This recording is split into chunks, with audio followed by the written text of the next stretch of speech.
get started. Okay, great. Can everyone hear me? Yes. Yeah. Okay, great. Let's see. Sample meal plans. That's the Appendix 8, and of course, we're doing the Obesity Code by Jason Fung. Let's see. Let me get to my section. Stacey, I see you put your hair up. I tried to get mine up. I hope it don't fall down. Yes. You know, with our weather here that we're having down here, it's crazy. So after I have it down for a moment, it goes back into the easy spot for a moment. Let's see.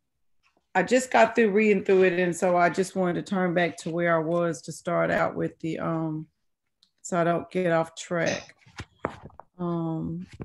Okay. So what I like about Dr. Fung is that he gave some really good high points that you can turn back in the back of the book, as Moselle pointed out, and he gave some interesting facts about fasting. And even though I've read a lot of stuff about fasting, I just like the way he breaks it down for us. And he tells us that he explains what fasting is, and then, as we've talked about it before, and he tells us about some of the he tells us that you can fast on a 7-day meal plan, which and then he gives examples of some things that you can do to consume foods and beverages. And then he gives us some highlights by pointing out that you should refrain from snacking completely when you're fasting. He gives the example of a 24 or 36-hour fast, 7-day meal plan, and these are really good examples. And if you're going with the meatless plan, if you're going with the plant-based diet and the dairy-free, then you can just omit when he's talking about the meat, of course. But he does give really good examples of a fasting plan that you can start. And he says that people usually people can do anywhere from fasting once a week. You can fast twice a week. You can fast once a month. Moselle has highlighted all these different times in lives that people decide to fast, but everyone needs to make that decision and also consult your doctor. So if you're on medicine, it's really, really important that, especially when you're diabetic or any other for anything that you're treating, a disease or some sort, you really need to consult your doctor, because your medicines tell you that you may have to eat with them. So it's just really important that that you use this as a guide, but go to your doctor for any type of advice as you're moving through your fasting process. But then in B, he moves forward and says, gives us a lot of information, but he tells us what we've already been hearing before, which is, can you exercise while you're fasting? Sure, you can exercise while you're fasting. Then he also says, will you get hungry when you fast? And, he says, he explains that, yes, you get hungry. And he also say that when you get hungry and you hear these sounds in your stomach, as we've heard before, those are good sounds. And if you get busy and, like if you are fasting and you continue with your work day, he says, stay busy, because you won't focus so much on your stomach growling if you're busy doing what you need to be doing. So he gives you a lot of, things to think about, so that you can, take your mind off of the fact that you're fasting and that your stomach is growling. But what's going to happen is, over time, you'll get used to your fasting. So it won't be overnight that you'll be used to it, but it will take some time. So all of this whole journey that you're on is not something that's going to happen in a week or 2 weeks. It's going to happen in time, and your body is going to adjust. And what's good about what he points out is that being in a network, being in a group like what we're in, that's going to be really beneficial to your success, is staying connected and talking about what you're going through. And that's what, and he highlights a lot of that. He highlights that some of the things that you do when you're fasting is, of course, drinking water. And he says that mineral water is really good when you're hearing your stomach growl and stuff. He says that, drinking water. He also says that every day, as we've learned, starting your day with 8 glasses of water and doing lemon, or doing lime flavors, and stay away from things that are colorful, like artificial stuff in your ward, like crystal lights, and just highlighting again that artificial sweeteners are just not what you need. And he also highlights about teas, blending your teas, using fruit for your flavors, as we've heard throughout this journey, in our webinar. And he says that green tea is a good way to suppress appetite. So also talks about coffees and caffeinated and decaffeinated coffees. Those are permitted, and spices are good. Cinnamon is good to flavor those things. Nutmeg, all those things that are, have, very little calories or none. And then they talk about, your soups and your broths and stuff. And we've heard about bone broths. And I had never really heard about bone broths until we came to this webinar. I just wasn't really a big soup person. But there's a lot of information about just staying hydrated when you fast. That's the most important thing. And he says that if you start feeling bad, it's probably because you're not hydrated, because we can fast 30 days.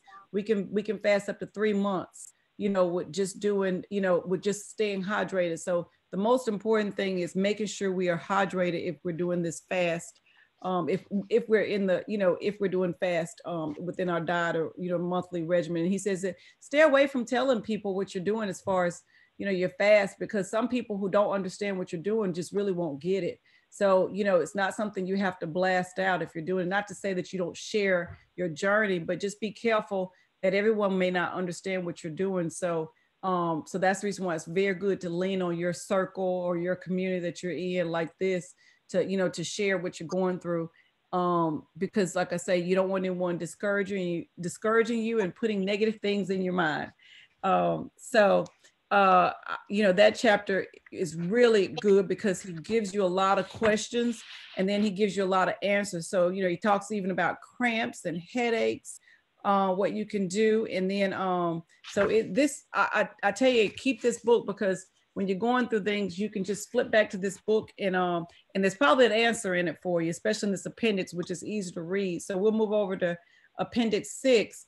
And this was really my, really the chapter that really gave me a lot of insight, because with meditation, I've been hearing about meditation and, I've been doing meditation for the longest. I've been doing, breathing through exercise. But one thing that they pointed out in here was the objective of meditation is to take a step outside of your thoughts and be an observer and be aware of them. So, so it's called mindfulness meditation.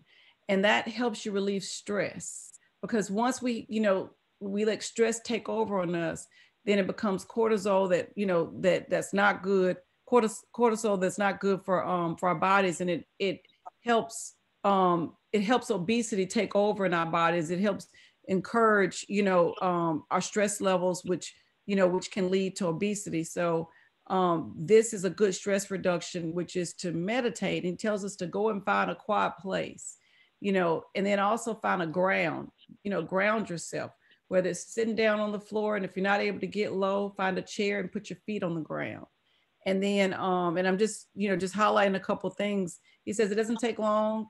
He says 20 to 30 minutes, but if you only have 5 or 10, take advantage of that. And he says the best time to do this is in the morning. After you get your glass of water, just be mindful, wake up and be thankful for waking up and have that moment and make it a routine. Make it a routine that you stop through the day. And he also suggests that if you are in a stressful situation, the best thing that you can do is remove yourself from that situation. But sometimes we're not able to remove ourselves from that situation if it's work or, family relationships. But when you're able to take time and reflect by doing your meditation and do your breaths. And so he offers 3 things that are really, really important with the mindfulness meditation body, which is mindfulness meditation, your body, your breath, and thoughts.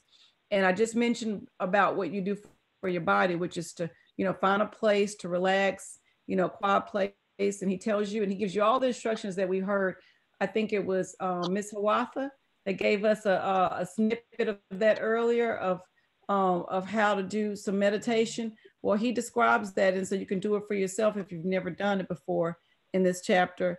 And he tells us how to take our breaths and, you know, and do it in 6 counts. Then also he talks about your thoughts. It's very, very important to not be bombarded by negative thoughts.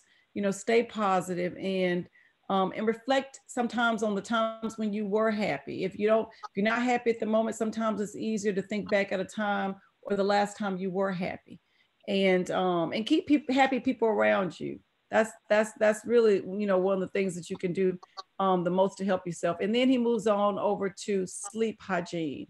And with that, he says, sleep in complete darkness, sleep in loose fitting clothes, keep regular sleeping hours, try to get 7 to 9 hours of sleep each night, and take the light the first thing in the morning.